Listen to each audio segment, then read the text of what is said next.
We're seeing our boy Bradley Martin. He said he can kick everybody's ass. I don't know if he's playing dumb or what. Do you think having muscle gives you a false sense of security? I think it could. I think other people are like, oh, that guy, I'm not going to even bother with that guy. I'm not a hothead, so the odds of me getting into a fight are going to be really, really low. I mean, maybe I'd get mad in that moment, but I think I would just be like, that's kind of odd that this guy's pushing me. Like, I'm not tiny. First thing, because I'm a big black dude, and if you're trying to fight me, there is something wrong with you, and you know something that I don't know. What do you guys think you really need to be able to handle yourself out there in those streets? It seems like a little bit of wrestling and a little bit of striking goes a long way. I just think a lot of people are just like, oh, I'm big and strong, I can do it. Like, well, have you ever tried? Was your friend named Bradley? Do you think 260-pound Bradley Martin could beat Nate Diaz in a street fight? Why pick him? Just because you're big doesn't mean like you'll be able to perfectly defend yourself. Like when I started, I was 260. Guys that were like 160, 150 were really kicking my ass. And how do you guys feel about firearms individually? They make me a little nervous. I don't have a lot of experience with them. I know there are definitely a lot of gun owners that listen. What are your thoughts? Oh, I want you chiming below with our idiotic takes on like, guns. You guys are a bunch of reasons. Oh, man. I've had shit like that happen to me before. But I was traveling across the country with my wife one time, and we were at a Waffle House, of all places. Of course. And we're sitting at the counter, and I think I sneezed. Maybe I laughed. But I sneezed into like my hands, and just this giant blobs of snot, big old yellow things of snot in both hands, like a whole handful. It was just fucking the most disgusting thing ever. How do you even produce that much in one like go? You know. And then my wife tries to get like a napkin, and she gets like one little tiny napkin from like the waitress. That it's just one of those ones that like if you go to wipe up your coffee, it just like disintegrates. You know, it's like that. So I had a rough time trying to clean that one up. I had to just go right into the bathroom. Yeah, you need a shower after that. It was horrible. You guys ever know like when you're eating and you hear just like a disgusting story or see something nasty on TV and you just lose your appetite? Like I'm trying Push to it away drink, from you. Yeah, I'm trying to drink this athletic it's greens. green too. And the thing is like this stuff doesn't taste great. It's good for you, doesn't taste great. And now I'm just thinking about snot and boogers and shit. I need to like down this. It's not pleasant. It's not pleasant at all. Andrew was supposed to give us a protein Well, bar. that's what I was gonna say. I think I got something that you could wash it down with. What after. happened to that? I got it right here. Don't worry. Hold on. Yeah, he teased us with the protein bar. You can't stop thinking about that snot. Yeah. But before we're going to get into this episode, but I want you guys to comment down below what your thoughts are. What do you think you truly need to know to like really be able to defend yourself? Because, you know, everybody loves jujitsu. A couple of these people that have guns are going to be like, I got my shit taken care of. Thank you, sir. Oh, these WRX bars, these like beef bars. They're so good. A pizza one. Bacon cheese patty. Oh my God. Where'd you buy this? Dude, so it was actually, I seen a post from Ron Penna, and it was weird. It was him talking about being on the red carpet at the Barbie movie or something. It was... That was a good movie, actually. Barbie was a great movie. Dude, I heard but it was like, great. oh my God, of course Ron Penna would be there. But anyway, and I don't even remember what the post was about, but he talked about like, oh, I've have, you know, whatever, a decade of making protein bars. And when I, you know, met up with my two friends, I was so excited for them on this new venture. So I'm pretty sure he helped them to some extent, but they're just friends of Ron Penna's. And so I started following them, started talking to them, and here we are. They sent me out a couple of bars for us to try. And I'm like, yeah, these are freaking delicious. This is a meat bar, by the way. Yeah, so 15 it's like grams of protein. delicious. I just chewed it into a cheeseburger one. Okay, I'm in the pizza. Pizza's hella good. Dude, the pizza. Does that actually taste like a cheeseburger? It's really good. I haven't tried that one yet. I gotta wait because I like maybe the the cheeseburger will thickness. hit later. What hits you first? It's really good. It's It like tastes like beef and bacon, kind of. Yeah, because it's a bacon cheeseburger. Yeah, there's little bits of cheese in here. Dude, this is actually really good. 190 calories. 15 grams of protein. How much? Any carbs? 5. Dude, this is good. Good job, WRX. Yeah, at Eat WRX bar or at Eat WRX. I was just excited because, you know, I drive a WRX, so I'm like, oh, what's this? And I was like, oh shit, it's an actual protein bar. Like, this is incredible. Dude, good job. Yeah. Maybe they'll give us a scholarship. Yeah. Send us more. Fuck. This is good to actually wash this fucking multivitamin down. Dude, I laughed and almost shot out of Dude, I gotta say, man, this athletic greens, they're good for them, but y'all gotta find a way to make this tastier, yo. Mm. I'm just being real. I don't know if there's any way to make this tastier. I put in some iced tea the other day. It wasn't bad. Yeah, I mixed it with a little bit of It mustard. tastes good with the banana steak shake. Mm. That was really good that one time. Oh, yeah. I forgot we did that. That did work pretty good. Okay, but yeah, what do you guys think you guys need to defend yourself? This is coming up because we're seeing our boy Bradley Martin, or your boy, you know him. Mm-hmm. He said he can kick everybody's ass. He's had a lot of people on his podcast, and they've been really high level fighters. A professional boxer. He had Nate Diaz. He had Mighty Mouse Johnson, I think. And I don't know if he's playing dumb or what, but he's kind of like almost confused that. I mean, first of all, these fighters, they're always going to pick themselves in a fight every time, right? But if you don't understand that people have particular skill sets that you don't have, that you don't possess, then I think that you might be making a big mistake. Do you think having muscle gives you a false sense of security? I think it could, but I also think in a great way that it also does the same. It's a perception. Oh yeah. I think other people are like, oh, that guy, I'm not going to even bother with that guy. But I think people don't really know. Like if you almost any bodybuilder, but not all bodybuilders. I don't think people know that if you just went for a really low single leg on most bodybuilders or most people that are big and thick that haven't trained in martial arts, they're going down. 100%. I think they're going down pretty easy. And they're going to have a tough time getting up. Yeah, right. And there's exceptions. There's like we talked before, there's people that are a little crazy. So like, I mean, I don't know. Maybe somebody pulls a flying knee out of their ass that's like perfect when you go for that single leg and maybe it hits you. But I have only done a very tiny amount of jiu-jitsu. I have been, I did professional wrestling for many years. And you were also a bouncer. Yeah. And I was in the ring with many people that had wrestling and grappling backgrounds and stuff. And so I know a little bit on how it works, but I'm not gifted or haven't worked at it enough to really say, yeah, I can defend myself, no problem. I know that I can defend myself pretty well in terms of like, I'm not a hothead, so the odds of me getting into a fight are going to be really, really low. There's not really anything anyone could say to me that would encourage me to want to fight them. Yeah. That I can think of. There's not anything anyone could say to somebody that's with me that would encourage me to get into a fight. Like I'm not going to get into a fight over something that I think is dumb. The only thing I can think of is if like my family was in danger. And then I don't even if someone pushed me, I would just be like, I think, I mean, maybe I'd get mad in that moment, but I think I would just be like, that's kind of odd that this guy's pushing me. Like I'm not tiny, this guy must know something so I don't know. The odds of getting hurt in like a street fight, I think are pretty high.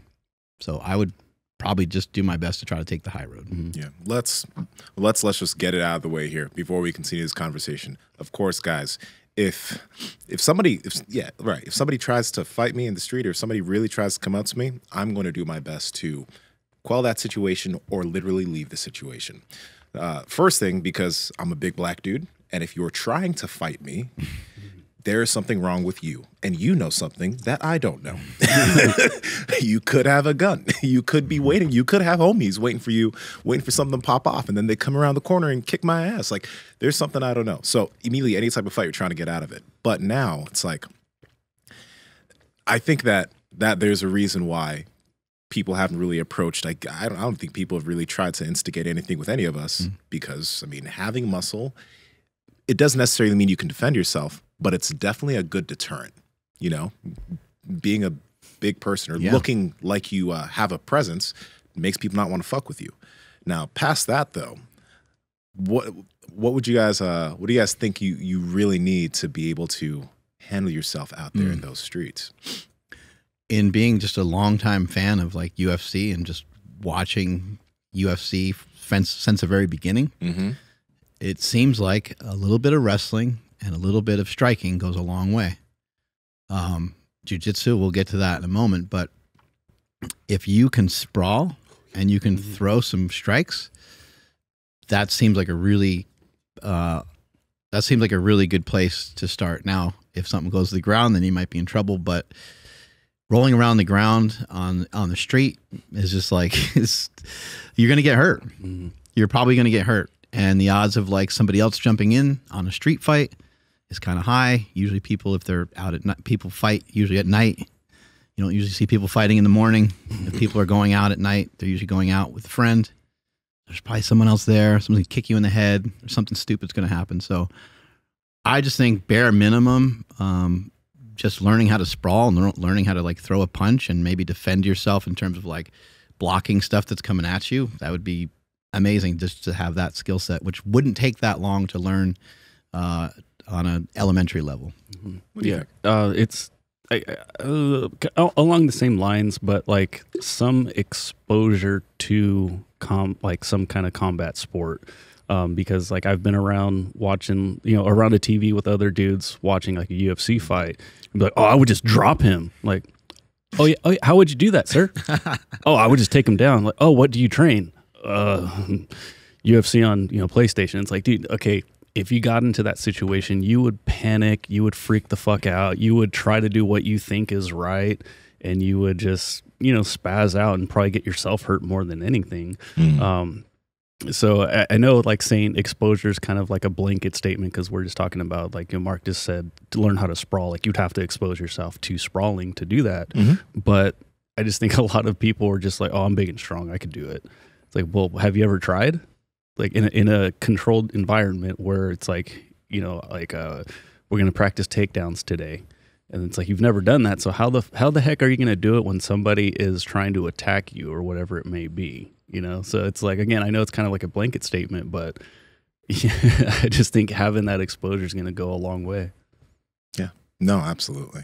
I was just thinking, it just reminds me like something my homie said to me. Cause like he actually started jiu-jitsu, which is cool. He's one of my good friends, Micah, but it was a few years ago. And he started like really going down the rabbit hole of guns and stuff. And there was one day I was like, dude, I know you'll love jiu-jitsu. I know you'll love it. He's like, hey man, this is the thing. Like, you were big, you're black, you could handle yourself. But, he mentioned his friend, I think his name's Walt. He's like, Walt, with all his 150 pounds, if you tried to fight Walt, he'd shoot your ass. And then he'd be like, oh my God. Wow, that was tough. And I'm just bleeding out on the ground. It doesn't matter how much jujitsu I knew, if if a firearm could quell it, right? So that's just like, I just, after that conversation, I still haven't learned firearms, but I'm like, damn, I really should. I never want to have to use a firearm, but like, no matter how much martial arts if you're in a situation and someone else has a firearm, you're probably fucked. And we don't ever want to be in that situation anyway. Most people won't end up in that situation, but it's still probably good to know, right? I do think obviously like some jiu-jitsu is going to go a really long way. Yeah. You guys can comment better than me, but if somebody has 6-8 months of jiu-jitsu and it's kind of fresh, they didn't do it 30 years ago. Andrew, you're at like 10 months or something, right? So, I think that's going to give you way better odds than before, than not knowing that, right? Oh yeah, absolutely. I think that what's taken for granted though, and you mentioned it, there's people that are training. Like jiu-jitsu is jiu-jitsu and boxing is boxing, right? It's not really fighting necessarily. It's like a simulated. Still choreographed in a way. It's like there are rules. There are agreements. I can only do this and you can only do that. And okay, boom, let's go. And I think though, it's still a mimicker of a fight. You're still mimicking that you're in a fight. And there's people that are training that every day. And on top of that, there's people that are doing like MMA where they're more well-rounded than just learning one skill set. And I remember years ago, super training gym, when the gym was at its kind of strongest and we had some just real monsters in the gym. I remember one of the guys in the gym, he was like probably a good 330 pounds or so. And he was talking about Uriah Faber, and he was like talking a lot of trash about him. I was like, dude, I will gladly drive you over there and I will buy some popcorn, and I will enjoy watching him destroy you like 15 times in a row. I was like, he trains for it every day, just like you train for your squat every day. Was your friend named Bradley? It may as well have been, right? Just wondering. Yeah, I was like, he trains. He's like, yeah, but he's so small. He's like 140 or whatever, 150. But what if he got his hands on him, Mark? Like, what if he saw red and got his hands on him? It'd be over, bro. Don't you think? Like, was your friend like 260? He'd get real mad. No, he's 330. See? Shit. Game over. Once he gets his hands on him, though, You right? just bear hug him. Beef.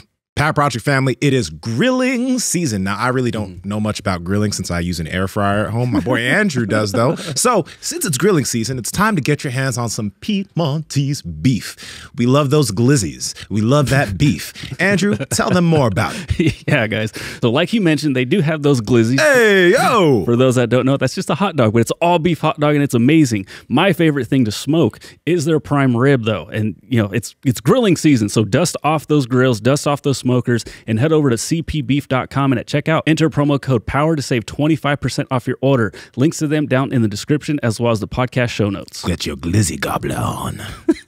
I don't think people know it's a skill set. I mean, there's, you know, when you're in school, there's different levels of math, right? There's like the reasons why there's other kids in different math classes, the AP classes, right? There's different reasons why Magnet school. they have, yeah, the magnet school that we didn't even know about.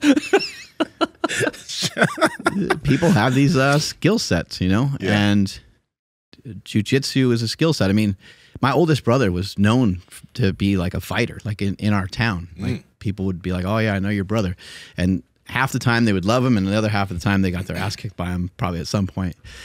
But he just liked to fight. Yeah. He just was aggressive. That was just his way. He didn't really know how to fight, but he was big and he was strong.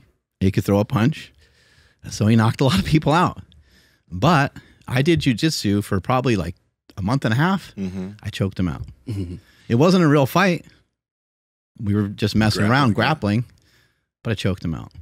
You know, so I think that skill set is huge, and you see it all the time on social media now, where people just get people in a hold, and they're like, yeah.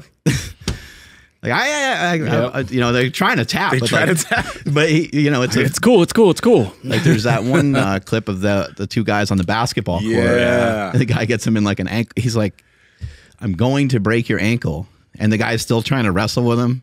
And he looks at his friend and he's like, "I'm going to break your friend's ankle." So and his friend's finally like, "Dude, you got to stop." Yeah, Tom DeBlas, he posted about he posts about kids all the time, but the thing that gets me is it's always like everybody's watching the bully beat this kid up, and then the kid pulls out some jiu-jitsu, then everyone's like, "Oh shit, like let's stop this, like calm down, it's not that serious." So it's just funny that like the ultimate equalizer, that's when people start having an issue. Not when the big guy's trying to beat up the little kid. It's when the little kid pulls out his jiu-jitsu and they're like, "Oh shit, it's not fair now." It's like, calm down. Yeah, it was Tom actually shared a video too. I couldn't find it, but it was like it was a police officer that was having to subdue a guy, and it was just a simple takedown, and he was able to get the arm in like a Kimura position, got the arm behind the back, and this guy was really trying to fight back, but he was able to put the dude down. But it's something that like, if you can learn some jiu-jitsu, if you can learn some wrestling, but the thing about that is like it's hard to find an adult wrestling school, so a jiu-jitsu place is going to be your best bet. You can get used to being in close quarters with somebody else, because that was an awkward thing for me when I started. Like getting that close to somebody. Usually, if you want to do something, if somebody wants to fight, usually you don't want to get close. But if you're now comfortable getting up close and personal, and you close their space down, you're going to be able to defend yourself pretty well. You know what I mean? But this whole thing with Bradley, I think it's really funny because like he's done some jiu-jitsu. I think there's a clip out there where he was a white belt and he was you know, he was getting mopped by some upper belts, and that's expected. But the dude's really big and he's extremely strong. Like he's stupid strong. If you guys have seen some of the strength feats of Bradley Martin, like he's still just very explosive too. Explosive. He's still a ridiculous athlete. But do you guys think that he could, like, for example, I think he was saying he could beat up Nate Diaz or beat Nate Diaz in street fight. Do you think he could? I'm just curious. Well, do you think 260-pound Bradley Martin could beat Nate Diaz in a street fight? I just think Nate Diaz is like, I think he's fought his whole life. And I think he loves. I mean, especially like, why pick him? You know, pick a different fighter. He will scrap too. Like, yeah. There's some of the most, you know, both the Diaz brothers, some of the most accurate strikers in the history of the UFC. They just kind of pepper you with these shots, and I think those guys, I mean, they could probably take you out quick too if they wanted to, but they usually just wait. They just wait until they get a good opportunity, and then they take it, and then it's over. So I don't think that I'm unaware. You know, I'm unaware of if Bradley Martin has some history of like fighting that I don't know about. He could. So therefore, I don't really truly know what the hell would happen. But just based off of what we know and based off of what we see, I mean, I have to definitely give the upper hand to Nate Diaz because we've been watching him in the UFC for the last decade, just destroying people. Nate Diaz would wreck Bradley Martin. I don't think he realizes, like, okay, there's a size difference, but there's a massive experience difference in the fact that, like, this person is comfortable, like very, very, very comfortable being up close and personal with anybody. Like, you don't That's just huge. People panic when punches are thrown their way. You'll start breathing faster. Even Brock Lesnar, who, you know, Brock Lesnar's Brock Lesnar. He's a monster. But the hardest thing for him to deal with was punches being thrown at his head because he was a collegiate wrestler. Yeah. So he had a tremendous skill set, and he ended up winning the UFC championship, which is wild. Like, someone needs to do a documentary on that shit because that guy came in and just kicked everyone's ass kind of in a way. Yeah.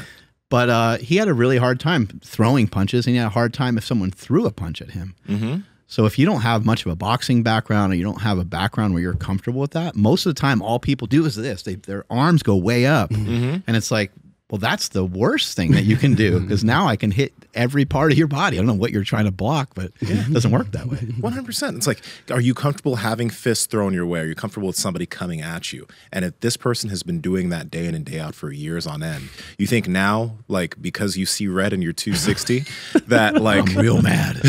Like, you with your elevated heart rate, sweating and getting tired easily, you think you're going to be able to really, really take him out? It's kind of funny. Yeah.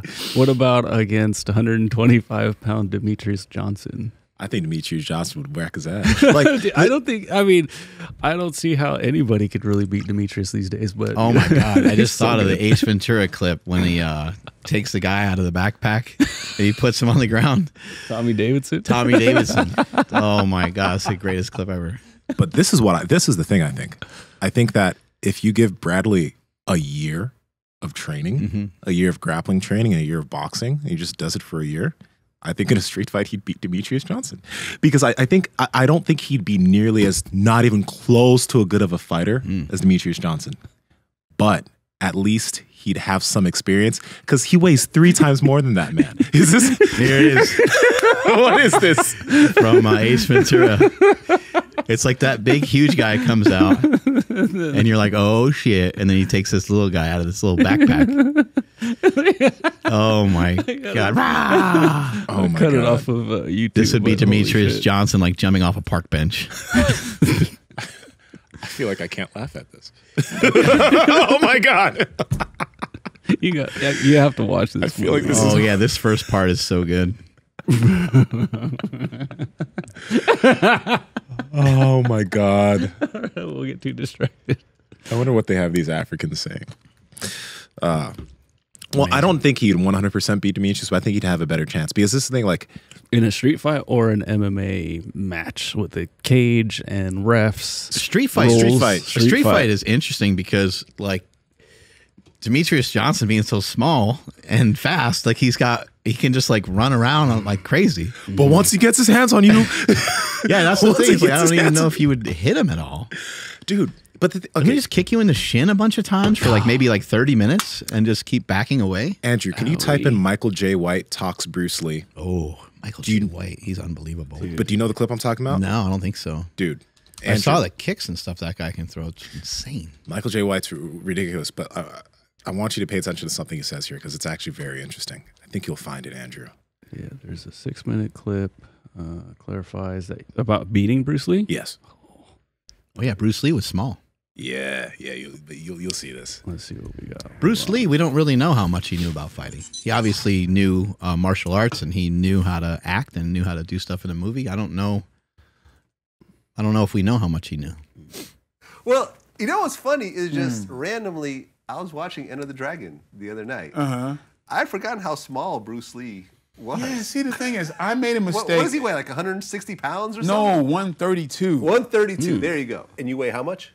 225. No. Well, there you have it. Yeah, and I've done it all my life. Because they 220 know, pounder versus a 130 pounder. yeah, at the time I said I was 235, but it's like 100 who's plus counting? pounds. Exactly. And then somebody who is not a fighter. Floyd Mayweather is the most advanced fighter who ever lived. No disputing that. But there's no freaking way in the world he's going to beat Mike Tyson. It's just physics. It's just not. So It's a good perspective. when I say, oh, yeah, it could have been Bruce Lee, I wish I didn't say that because he's my hero too. Yeah. But I said that against people's hero, and they weren't supposed to hear that. Pretty much. There was a point in this clip, I think maybe it's later on, where he was mentioning, like, yeah, he beat up Bruce Lee because their weight differential. Like, he can probably swallow certain punches, and with him being 225 pounds and knowing how to throw a punch, he could probably beat up Bruce Lee, and, like, he probably could beat up Bruce Lee. You know? Brad's 260. Can he throw a punch? I don't fucking know. But, like... And back to, like, kind of the Nate Diaz thing. It's like Nate Diaz, you know, is a fighter. He's been fighting. Like, he hasn't been just training. Yeah. Again, with Bruce Lee, I don't think we really, I'm not trying to discredit anything. I'm a huge Bruce Lee fan, but we don't really know if Bruce Lee was a fighter. Bruce Lee was a martial artist, which if he put that into practice, I'm sure he would do really well, and he was unbelievably fast and stuff, but we don't even really know that. We don't know how fast he was. We don't know much of anything. It's movies. He's in a lot of movies doing martial arts. Do we give Chuck Norris the same praise? Do we give some of these other guys the same praise? We don't kind of. And so I think you got to be careful with someone that's someone from the movies. I'm not saying that he's not advanced with fighting, but I'm saying is that he is mainly a martial artist. It seemed like he was a teacher and a practitioner, but not a fighter. Whereas Nate Diaz has been fighting a lot. And again, I could be unaware. Maybe Bruce Lee fought in some, street fights or something like that a bunch of times. I don't know. Seen him fight 10 people at once. Yeah. Yeah, and I think Chuck Norris actually competed too, right? Or he actually Yeah, fought? I think he did. I think that might have been like karate or something, which is, I don't know. I don't know how effective it is or whatever. It gets kind of discredited, but learning anything, I think, learning anything physically, I think is an advancement in you being able to protect yourself. I think it is really good, though, too. Like, anyone, it's a fine martial art, but if you're a bigger person, I think you'd really benefit from going and like a heavier person, you'd really benefit from going and doing some boxing or some jiu-jitsu or something, because you'll really be able to understand that, like, just because you're big doesn't mean like you'll be able to perfectly defend yourself. Like when I started, I was 260, and guys that were like 160, 150 were really, really kicking my ass because I didn't have the concepts of moving or grappling. So I was getting my ass handed to me. And that really showed me like, oh shit, if I was in the street and one of these guys really wanted to take me down, they could take me down, and they could also control me because I'd be showing them my arms and then they'd take my arm, or they'd really be able to do certain things to me. And it didn't matter that I'm 6'2", 260 when I started, right? So just a little bit of being able to learn how to defend yourself goes a very long way. How advanced do you think someone has to be calm if someone's coming at him like in a street fight? Because like what you're explaining, some of these guys that were smaller being able to beat you in jiu-jitsu, but and they may have been able to do the same thing in a street fight, but in a street fight, does that training go away for some of the guys that are maybe newer? Like they get scared. I don't know. What are your thoughts? The streets are different, man, because there's a lot of factors. There's like, are there homies involved? Are there people around? Like. You might have to fight differently than what you expect, right? I mean, it's not like just automatically take the guy to the ground. I mean, you got to kind of size up the situation, right? Yeah, so it's like just because you do jiu-jitsu doesn't mean you can size out a live situation, because if there are friends involved, you don't want to take that to the ground, because if you take that to the ground, now you're on the ground with them, and now they can just get on you. Like, obviously you want to get away, but if it's a one-on-one type situation, kind of just depends on like how calm you're, no matter what your experience with jiu-jitsu, it's like can you stay calm in a live situation? Because it's a different type of situation. There are no rules here. You know what I mean? The guy's going to be throwing punches. Do you know how to deal with somebody throwing punches at you? Right. So it's like that's why maybe you've never had that before, even though you practice jujitsu all the time. If you've only done jujitsu, then yeah, you haven't had that. So somebody swinging at you, do you know how to weave back? There's a lot of factors, but understanding how to grapple can still make a very big difference because, okay, if you can close distance well, if you can get your hands on somebody, the closer you are to them, the less power they're going to be able to have behind the punches they're going to be throwing at you. And then if you can just stay calm and handle that, you could fucking handle your own in those situations. I hate to sound like a broken record, but your sleep quality most likely sucks. Aww. It's one of the biggest things that we talk about on the podcast. So many guests have come on and talked about how sleep can help you stick to your diet, stick to your workout plan, lose body fat, gain muscle, all the good things that you're trying to do, but it's hard to do because you might be snoring. And if you're snoring, that's why we've partnered with Hostage Tape, which is mouth tape that you can put over your nose, your mouth when you're asleep to help you stop snoring and breathe through your nose. But if you haven't been breathing through your nose this whole time while you've been sleeping, it's going to be a little bit difficult to get air through there. That's also why Hostage Tape has nose strips to help open up your nasal airways and make it easier to breathe through your nose when you're asleep. Now, your partner won't be having to fuck with you when you're asleep because you'll be actually breathing through your nose. Andrew, how can they get it? Yes, that's over at hostagetape.com/powerproject, where you guys will receive an entire year supply of nasal strips and mouth tape, all for less than $1 a night.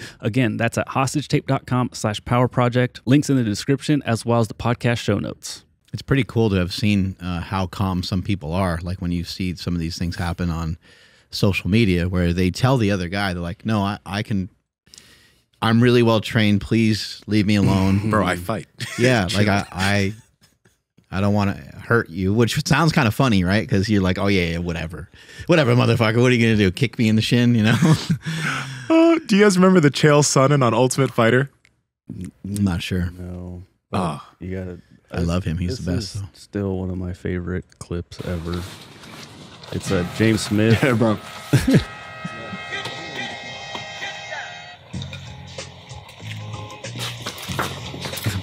Big man. Hey, what you got for me, bro? Lads, you don't want this. He shows Muggers his purple belt. This is a really getting out of mat.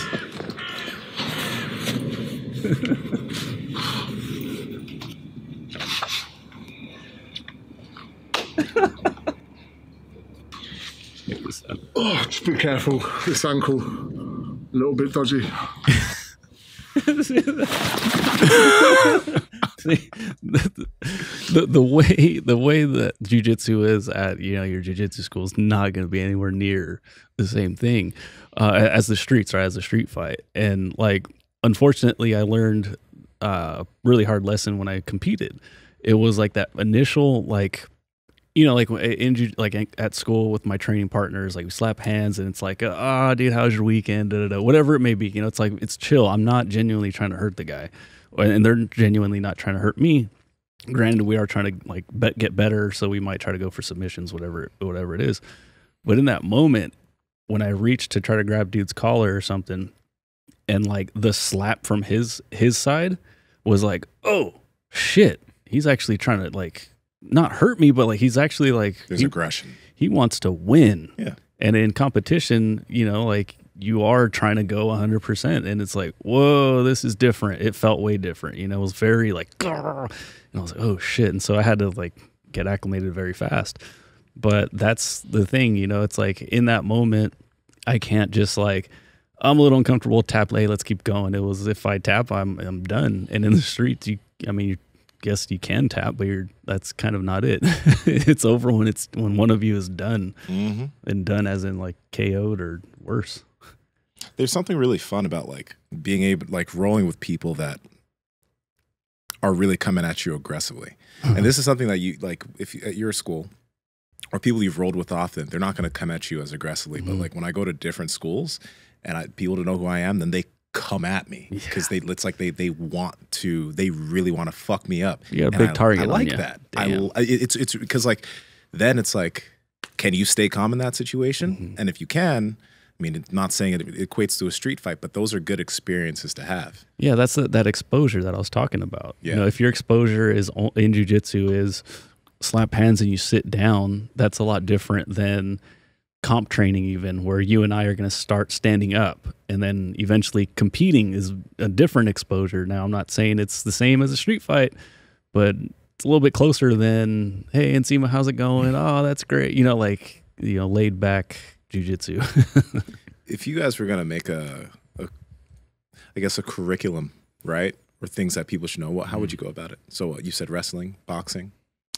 I think especially for young people, I think wrestling's amazing. Yeah.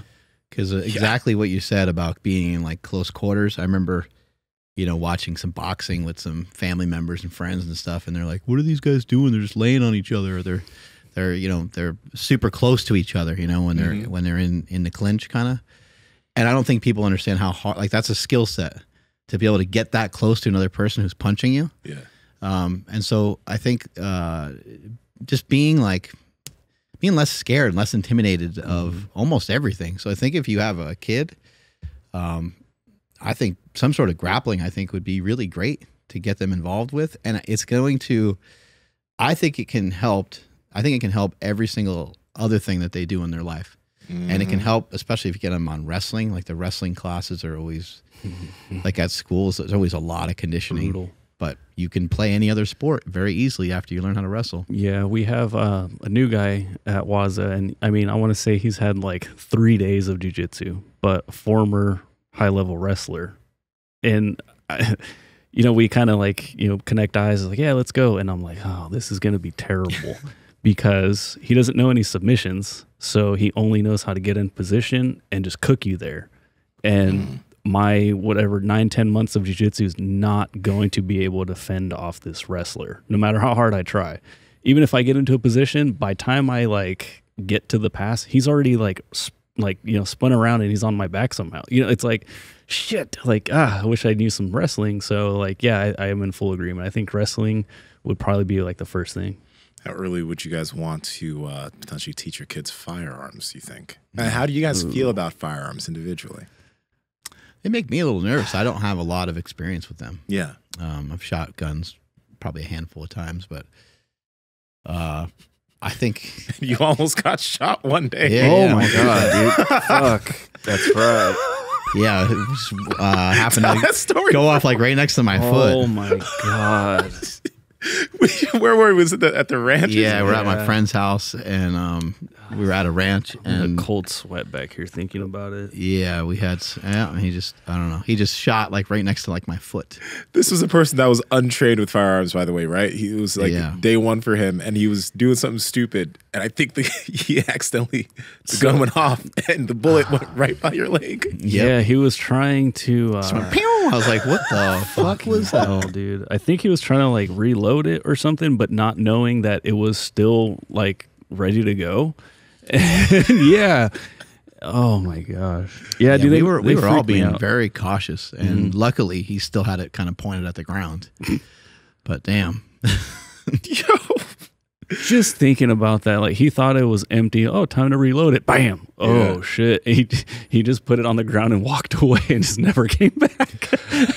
Never came back. Literally never came back. I haven't seen him Literally, since. actually. That was Yeah, they make me uncomfortable that day. Like whenever like the guns were like all laid out on the table. And I think Mark, you were like, oh yeah, let Andrew go first because you knew how like this is like my first time and I'm super uncomfortable with it. And like Smokey tried to get me to go and like I couldn't even walk. He's like, whoa, you actually are like freaked out. I'm like, yes, dude, this is weird. I'm uncomfortable here. And then you shoot a couple of like the lower gauge rifles and it's like, oh, this is kind of fun. And then I shot his gun. And it was like, boof, like the kickback was crazy. And I'm like, oh, man, this is not what I thought it was. You see that shit in the movies all the time. And it's just like, they're like, pew, pew, pew, pew, pew. Yeah. And then in real life, it's like, boom. And it's super loud. And like my ears were all fucked for like a month after that. I was like, ooh, I don't know how people do this. There's going to be a natural discomfort when you hold an object that literally with one slight pressure will kill the person next to you if you're stupid, right?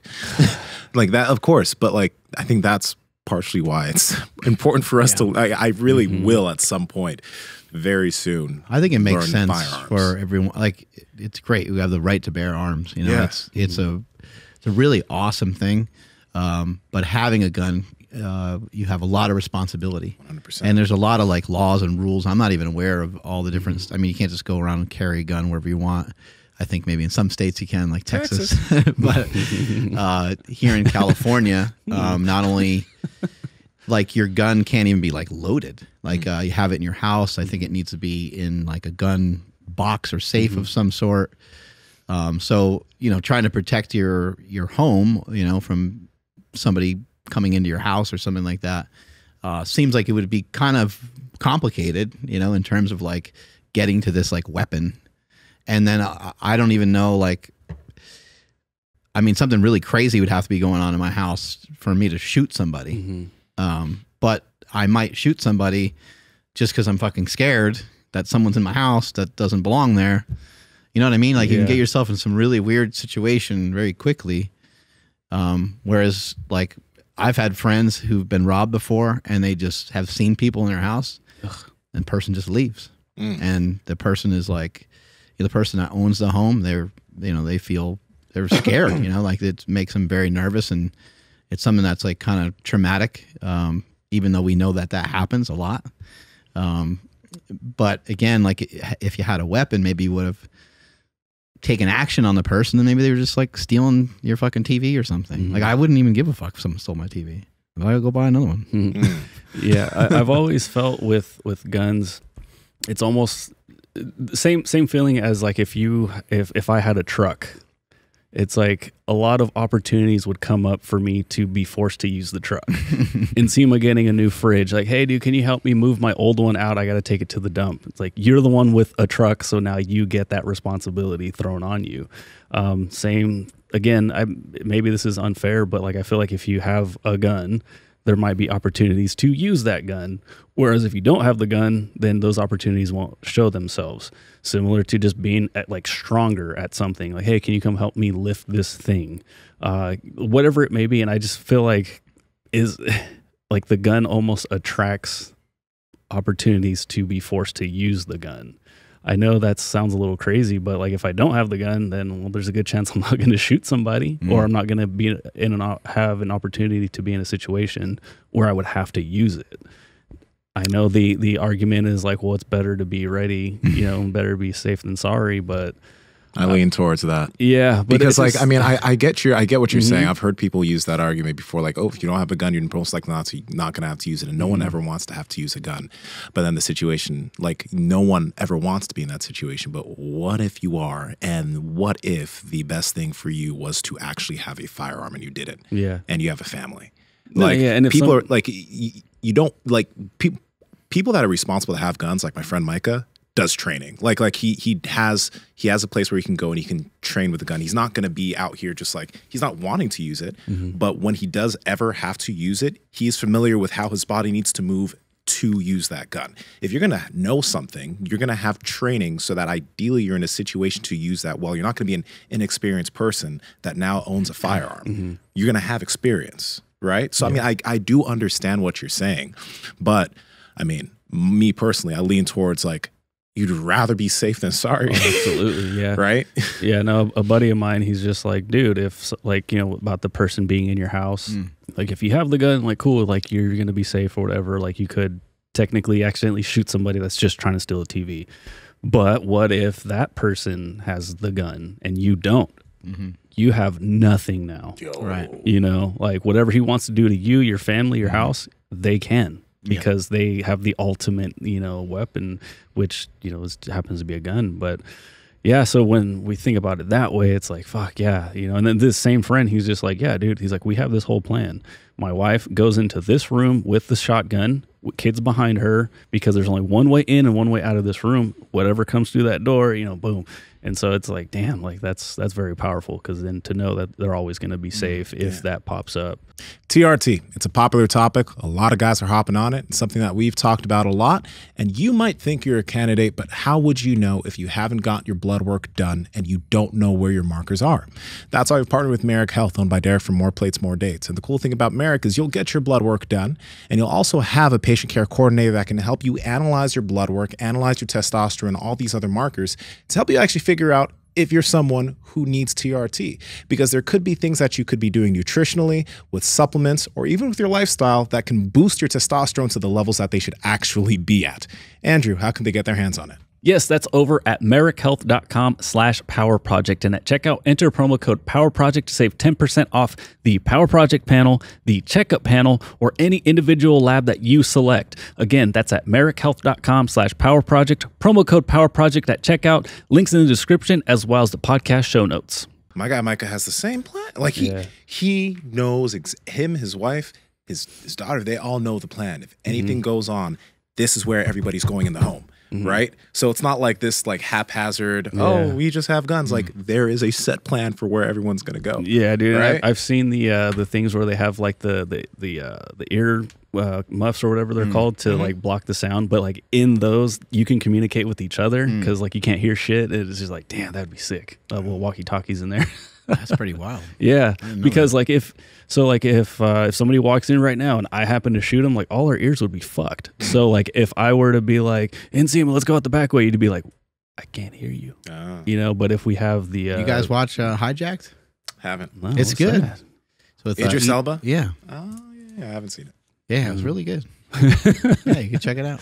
Does that have anything to do with this conversation? It does. Okay. It does. Yeah, there's a lot of I know there are definitely a lot of gun owners that listen. What are your thoughts? Oh, they I want think you we're chiming below idiots. with Yeah. our idiotic takes on Like, guns. you guys are a fucking bunch of reasons. No. I'm in full agreement. I think, having like a gun, like a skill set with a gun, I think is awesome. And like it, would suck to have to use it, but it is like the highest level of protection that you can kind of get, right? The highest level of responsibility too. Yeah. Right. And then also having a gun and having a skill set with a gun, I think there's just a tremendous amount of respect that people have for it. Hunting is something like I don't necessarily think that I would like love to hunt. I'm such a fucking bitch that I wouldn't even want to kill anything. But at the same time, I kill it and give it to me. Yeah. I think at the same time, I think it gives you different perspective. I think it could be life altering to have an experience like that where you go and you hunt, track the animal and you take the animal out and so forth. And now you see where the fucking food comes from. It's like a different process.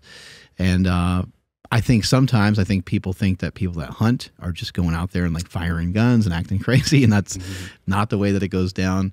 And I think they think that a lot of gun owners are irresponsible. Of course, there's always going to be some of that, but a lot of people have a lot of respect for it, and people like your friend who are training with it, it's like you guys have possessing the ability that you have with jiu-jitsu. It's like you're not going and like, you're going to, if you absolutely have to, then you might utilize what you know.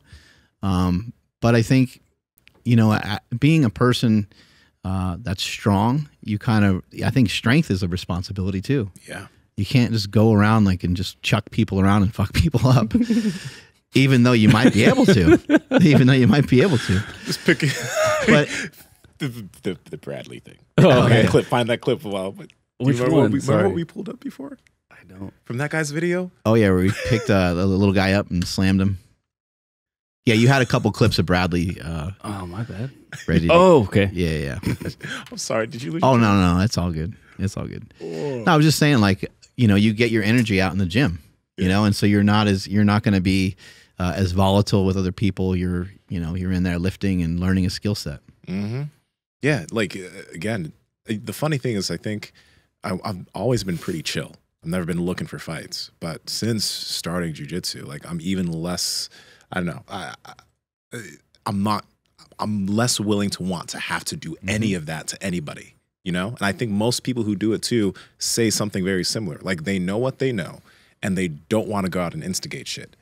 But if for some reason they have to use what they know, at least they're confident enough to use what they know. You also remember being on like a soccer team, and it's like certain players on the team, like they're kind of just happy to be on the team, and maybe you don't kick the ball as hard at that guy because you kind of know, like you're like, same thing for me with football. Like when you have some strength and when you have a little extra you're like, okay, you know what I mean? Like, Yeah. you size the situation up. You're like, this guy's 150 pounds. There's really no reason for me to go full throttle on this. This was kind of funny. But maybe not. What you said reminded me of this. Let's pull this up. How much do you think that guy weighs? 170? 170 to 180 is my guess. He doesn't look like he's up at about 200 pounds. Yeah. Damn, and that's like That was a good leg. cement though. Yeah, It that would sucks the see fuck that out of stuff like that. I mean, that would suck to try to fight on that. Mm-hmm. Oh man. And then I don't know who that other guy is, but he looks pretty blocky, pretty strong. But the thing is like he has put himself in situations. Like there was one video out there where he did a little bit of jujitsu. Go for that half guard right there, but And if you actually go towards that part, you'll see him in a gi. You'll see like when it's somebody that's his size with some experience. Yeah, right here. Right. Oh, this part's interesting. This one's really interesting. Yes, I think it's a brown belt dude, and him and the guy are rolling. and he's just like having a good time. He's just yeah. And you'll see there's a segment where he's just literally toying with him. In the streets, I don't have a gi, bro. You guys, hey, listen, I'm slippery. Yeah. You won't get a hold of me. Yeah. I'll keep you busy. Oh man. It's just it's laughable to me that still to this day, like there's been too much exposure of jujitsu to think anything else to I think it's good that people are confident in themselves that they can defend themselves, but I mean it's just. But hey, kudos to him for like going out and doing this yeah. at some point, because like Fuck yes, yeah. he's over there getting mopped by this dude. But like when I started, this would be the same situation as me, and I might be looking even worse. You know what I mean?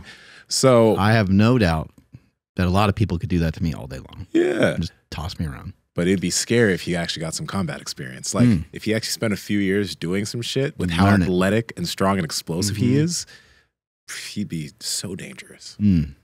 Yeah, that's well. I mean, he's got him in a What triangle there. what will jujitsu do? You like?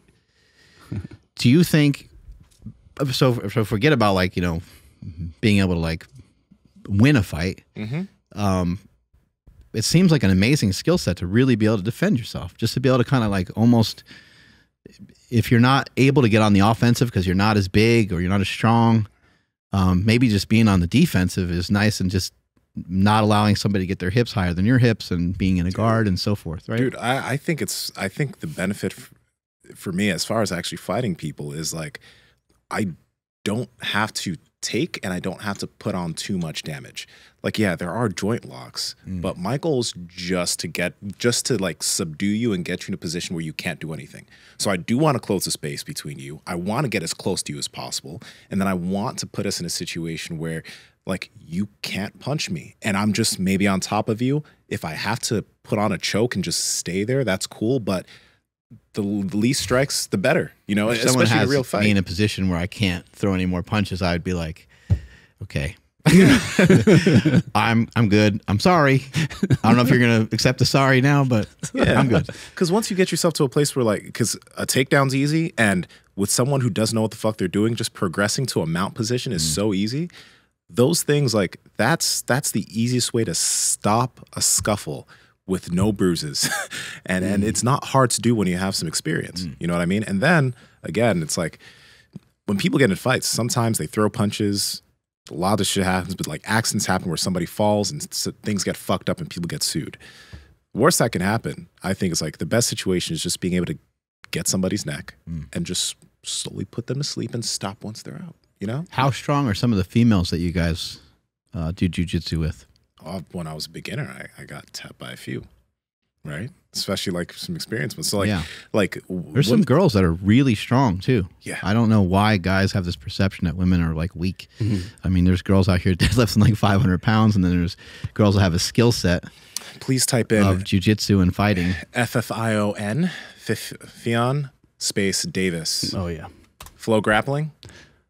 I can pull up whatever, but Find the, okay, please play this clip. this top one? Yeah, that top one. Yeah, she's gonna fuck people up.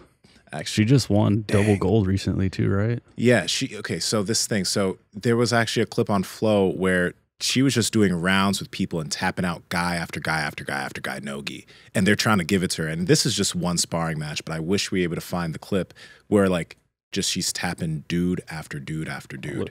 Some of these girls that just know some grappling too, I'm sure they can make a lot of dudes look like shit even without jiu-jitsu, even just with wrestling. Oh, yeah. Okay, here we go. Owns the mat for 10 minutes. So I think she's won worlds a few times.